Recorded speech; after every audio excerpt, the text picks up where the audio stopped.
Good morning, good afternoon, whatever it is, wherever you are. It's me again, Jen. Hello! And it is the 1st of July. It is a brand new month, which means a brand new deck of cards. And if you've been watching and you saw that yesterday I posted a little extra video about what deck we would be playing with, you will know that we are playing with the Steampunk Tarot. So this was also gifted to me by a dear friend who is also a writer. And we were talking about with the Saki deck that we did last month, kind of check out the little book that comes with it. This deck actually came with a giant book. Like, look at this thing. That is a big book for tarot. So I don't know that for me I would really read the whole thing, as I've been doing tarot for a really long time and I might get kind of gummed up in just reading this. I would read it more as kind of like research material, little tidbits here and there, but I don't think I've ever actually cracked open the book, to be honest. Well, no, that's not true. I think I've flipped through it a little bit, but I haven't dedicated myself to it. So maybe my challenge to myself will be to kind of crack open this book and read maybe a chapter or so every day and spend a little time with this book. But it was written by Barbara Moore and illustrated by Ali Fell, who I assume is also the artist for the tarot deck. And I am really interested to see what our first card is. So without further ado, what do we have today? Oh, cool. Okay, this is a fun one to start with. And a little bit, I don't know if I fully accept all of the symbolism that is in this one. It's a little bit different than our typical Two of Pentacles, I think.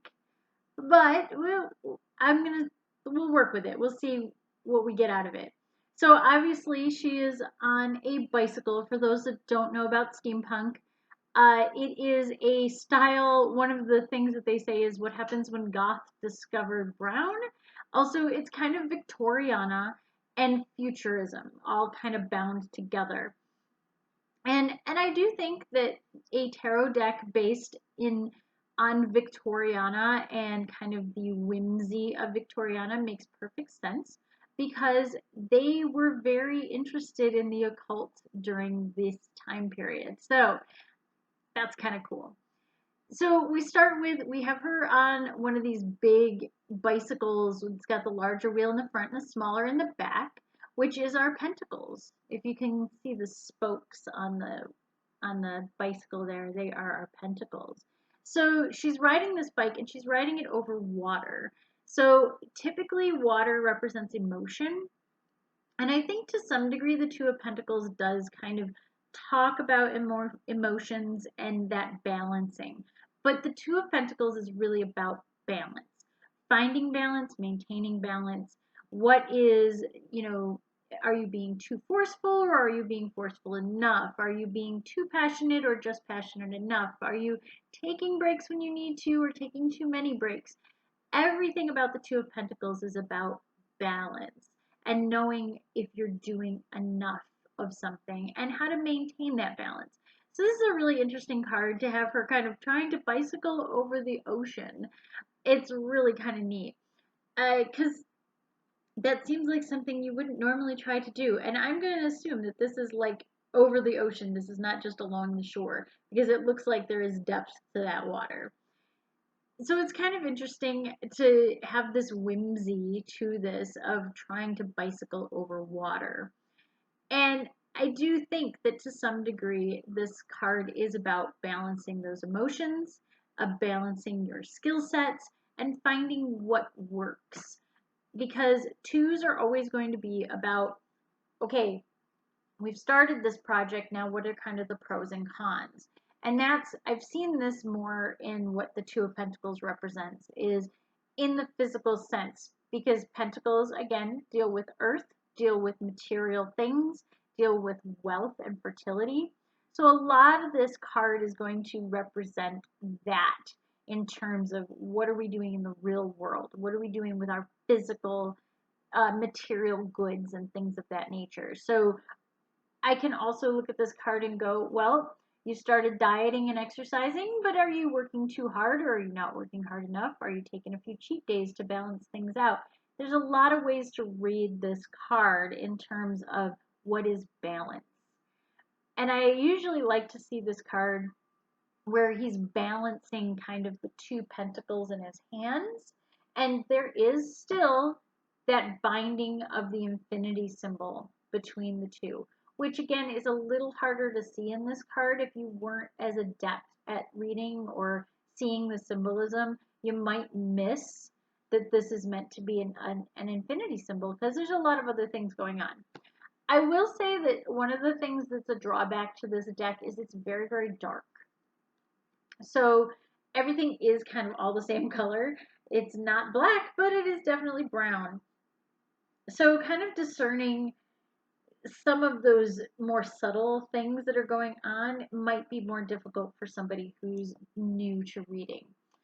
There is a light coming through the clouds up here, so I like to pay attention to that because, again, you've got that balance of light and darkness in the sky, and you've got the choppier waters, so it's a balance of calm and action. The ocean is always moving, always changing. So I do like this card for all of those things that it kind of shows in juxtaposition to one another and in balance to one another. I do wish that it had like a regular bicycle, but you know, to show that the balance between the two things.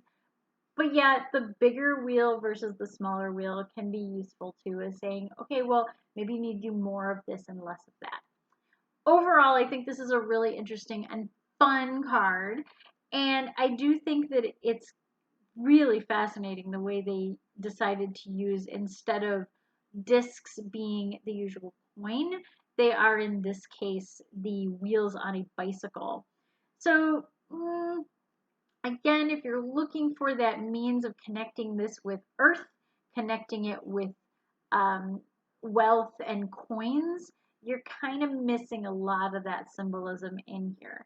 If you're still relying on symbolism to kind of guide you in what the cards are saying, this is a little bit difficult, but it's a fun card.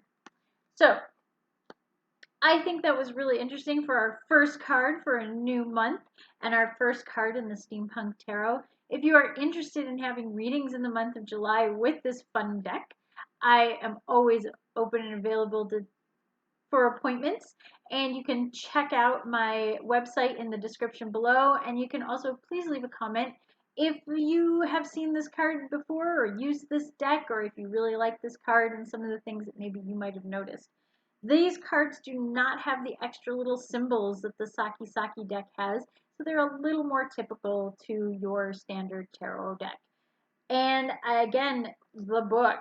If you have any interest in like some of the things that are going on in this book, I might flip through a couple pages, but I hesitate to do that because I don't want to like, you know, breach any kind of copyright or anything like that. And hey, find the book in a library, buy it, check it out. This is a really fun deck. I have read with it a couple times. It's neat. I enjoy it. So I hope you're having a wonderful middle of the week to start a new month. It's always interesting to start a month in the middle of the week. And I hope you have a wonderful weekend. 4th of July is coming. Please stay safe. Please stay healthy. And check out how to balance things in your life a little better. All right. Until next time. Bye.